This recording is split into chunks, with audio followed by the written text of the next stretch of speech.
नमस्कार, स्वागत है आपका रिपब्लिक भारत में। मैं हूं आपके साथ विवेक चांडिल्य। घाटी में एक चले एनकाउंटर के बाद आज सेना के जवानों ने हिजबुल के टॉप कमांडर रियाज नाइकू को मार गिराया।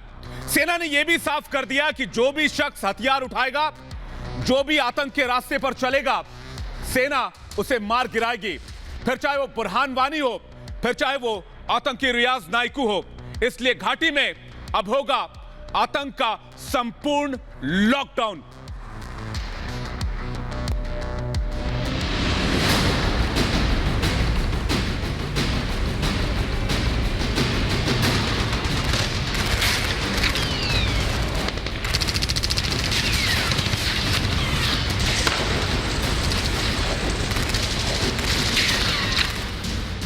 आतंक के वायरसों का ढूंढ ढूंढ कर खात्मा होगा।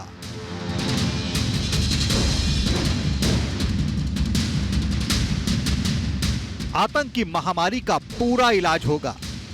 आतंक के कोरोना वायरस का संपूर्ण लॉकडाउन करेगी हमारी सेना।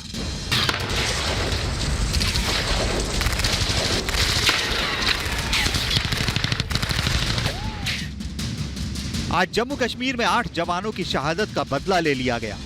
आतंक के उस सपोले को मार गिराया गया जो भारत के खिलाफ साजिश रच रहा था।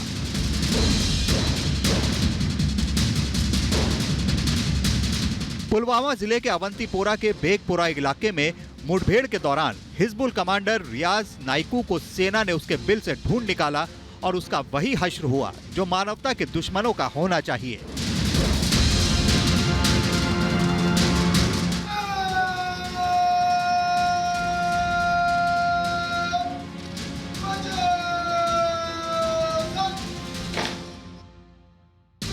जम्मू कश्मीर में कर्नल और मेजर समेत 8 जवानों की शहादत के बाद सुरक्षा बलों ने आतंकियों के खिलाफ बड़े ऑपरेशन की शुरुआत की।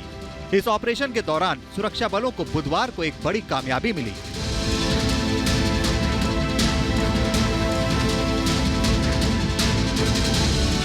रियाज नाइकू कश्मीर में सबसे ज्यादा समय तक सक्रिय रहने वाले आतंकियों में था। वो हिजबुल मुजाहिदीन के लिए काम करता था। उसे मोस्ट वांटेड आतंकियों की A++ कैटेगरी में रखा गया था। उसके ऊपर 12 लाख रुपए का इनाम भी था। बेगपुरा अवंतीपोरा में इस साल का सबसे बड़ा, सबसे कामयाब ऑपरेशन सिक्योरिटी फोर्सेस की तरफ से, जी हां, रियाज नाइकू जो हिजबुल मुजाहिदीन का कमांडर रहा है, उसको अपने ही घर में यहां सुरक्षा बलों ने ढेर कर दिया। रियाज नाइकू के साथ साथ एक और मिलिटेंट मारा गया है जिसका नाम आदिल बताया जा रहा है। पिछले 2 महीने से ही कश्मीर में आतंकियों के खात्मे के लिए ऑपरेशन चलाए जा रहे हैं। बीते 3 दिन में हंदवाड़ा में 2 मुठभेड़ हुई।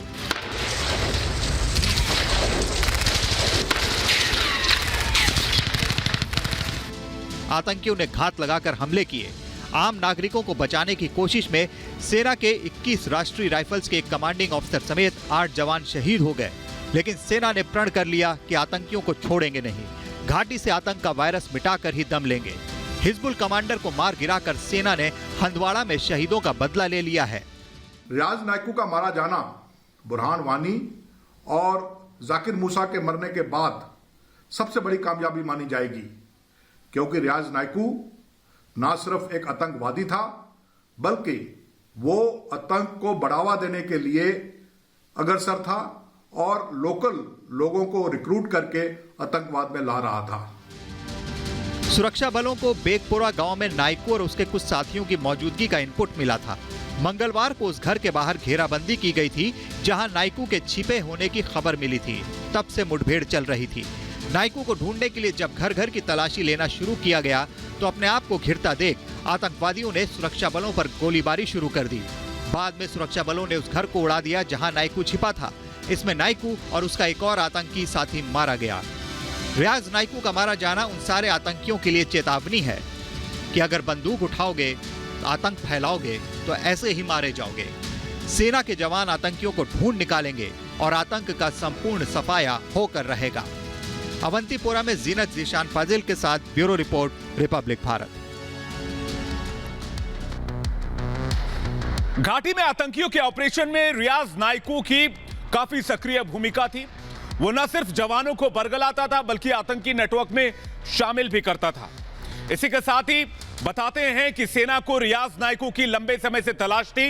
यही नहीं, उसके सिर पर 12 लाख रुपए का इनाम भी रखा गया था और रियाज नायकू के खात्मे के साथ ही सेना ने हंदवाड़ा में अपने साथियों की शहादत का बदला भी लिया।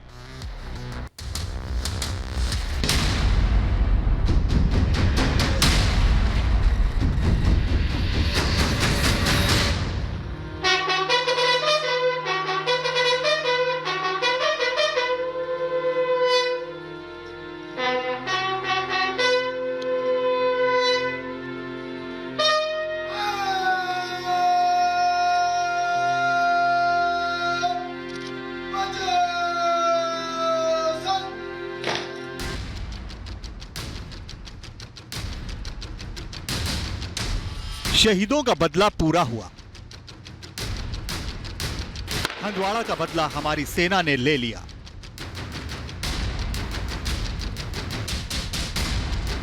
देश के वीर जवानों का बलिदान व्यर्थ नहीं जाएगा। यह शहीद कर्नल आशुतोष शर्मा को श्रद्धांजलि है।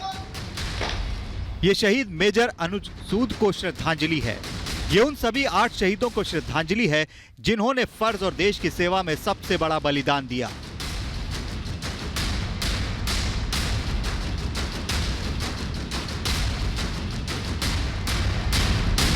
आज शहीदों के उन परिवारों का थोड़ा गम कम हुआ होगा। ये बदला हमारे जांबाज शहीदों की शहादत का है। ये बदला 130 करोड़ भारतीयों का है जो हंदवाड़ा एनकाउंटर के बाद देश के दुश्मनों के सफाई का इंतजार कर रहे थे। सिर्फ नायकू ही नहीं, सेना के इस ऑपरेशन में 3 और आतंकवादी ढेर हो गए। ये तो ट्रेलर है। ये जो बुरहान वानी का जो सरगना जिसको मार गिराया है, ये तो ट्रेलर है। अभी इन्होंने और चीज तैयार कर रही है ISI बॉर्डर के पार, जो कि वो गर्मी के मौसम में इन्फिल्ट्रेट करने की कोशिश करेंगे और नुकसान करने की पूरी कोशिश करेंगे। ये काहिल लोग हैं, जाहिल लोग हैं। अपने लोगों के कोरोना से मरने का इनको कोई फर्क नहीं पड़ता। ये केवल जो कोरोना से संक्रमित हैं उनको POK में भेज रहे हैं, गिलगित बाल्टिस्तान में भेज रहे हैं ताकि भारत में धकेले। रविवार को जम्मू कश्मीर के हंदवाड़ा में सुरक्षा बलों और आतंकियों के बीच हुई मुठभेड़ में 2 आतंकियों को मार गिराया गया था। लेकिन इस एनकाउंटर में सेना के एक कर्नल और मेजर समेत 5 सुरक्षाकर्मी शहीद हो गए थे। इस मुठभेड़ में शहीद हुए लोगों में सेना के 2 जवान और जम्मू कश्मीर पुलिस के कमांडो भी शामिल थे। इसके बाद हंदवाड़ा जिले में सोमवार को एक बार फिर आतंकियों ने सुरक्षा बलों पर हमले की वारदात को अंजाम दिया। आतंकियों ने हंदवाड़ा के काजियाबाद इलाके में CRPF की एक पेट्रोलिंग टीम पर फायरिंग की। इस हमले में CRPF के 3 जवान शहीद हो गए। इस हमले में शामिल एक आतंकी को भी ढेर कर दिया गया। इन हमलों के बाद से ही घाटी के अलग अलग हिस्सों में आतंकियों को ढूंढा जा रहा था। मंगलवार को सुरक्षा बलों को इनपुट मिला था कि रियाज नायकू बेगपुरा आ रहा है। बेगपुरा नायकू का ही गांव है। यहां वो अपने परिवार से मिलने आ रहा था और गांव में ही अपने अड्डे में छिपा हुआ था। जैसे ही सुरक्षा बलों को इस बात का इनपुट मिला तो गांव को पूरी तरह से घेर लिया गया। सूत्रों के मुताबिक नायकू के छिपे होने की जानकारी मिलने के बाद ऑपरेशन शुरू हुआ। मंगलवार रात करीब 11 बजे यह ऑपरेशन शुरू किया गया और रात 12:15 बजे आतंकियों से मुठभेड़ शुरू हुई। इस जगह पर करीब 14-15 घर हैं, जहां से नागरिकों को पहले सही सलामत बाहर निकाल लिया गया था। बताया जा रहा है कि सेना की 55 RR और CRPF की एक संयुक्त टीम इस ऑपरेशन में शामिल थी। ये 12 लाख का बाउंटी जो था इसके सर पे था।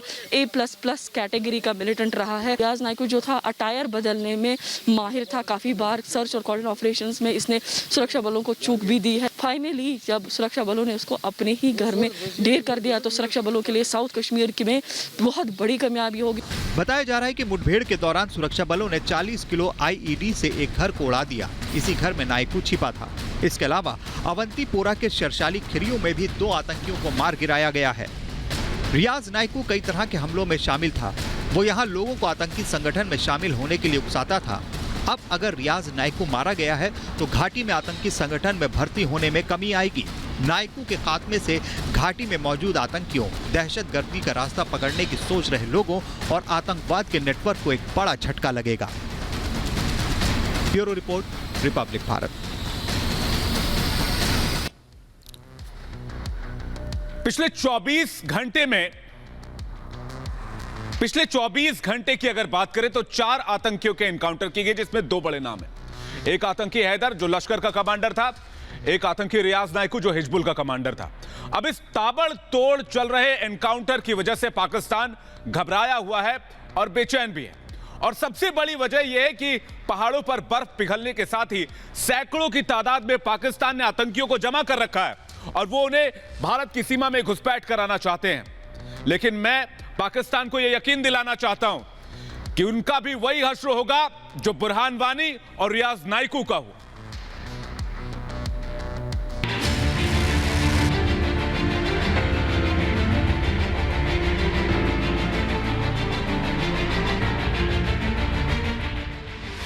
भारत समेत दुनिया भर के देशों की सरकारों का पूरा जोर इस समय कोरोना वायरस से निपटने पर है।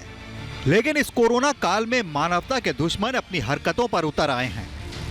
पिछले कुछ दिनों में जम्मू कश्मीर में बढ़े आतंकी हमले इसकी ओर ही इशारा कर रहे हैं। आतंकवादी संगठन कोरोना का फायदा उठाने की कोशिश कर रहे हैं, लेकिन भारतीय सुरक्षा बल इसका करारा जवाब दे रहे हैं। हंदवाड़ा में 2 बड़ी आतंकी वारदातों के बाद कश्मीर घाटी में एक बार फिर घुसपैठ की कोशिशें तेज हो गई हैं। इस बीच गर्मी बढ़ने से बर्फ पिघल रही है।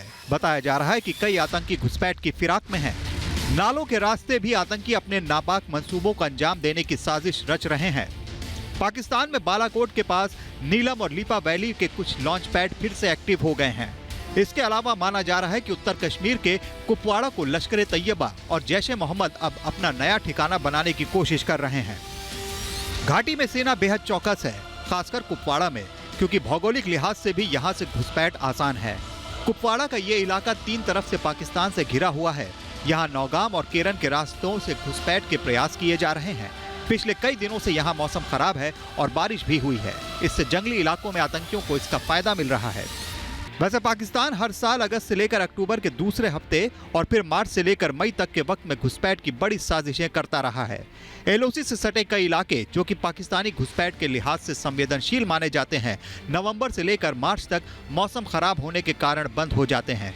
ऐसे में बर्फ पिघलने पर पाकिस्तान इन हिस्सों का लाभ उठाने की साजिश रचता है। कश्मीर में आतंक फैलाने के लिए पाकिस्तान स्थानीय चेहरों का ही इस्तेमाल करता रहा है। खुफिया सूचनाएं हैं कि सैकड़ों आतंकवादी एलओसी पर पीओके से भारत में घुसपैठ करने की फिराक में हैं।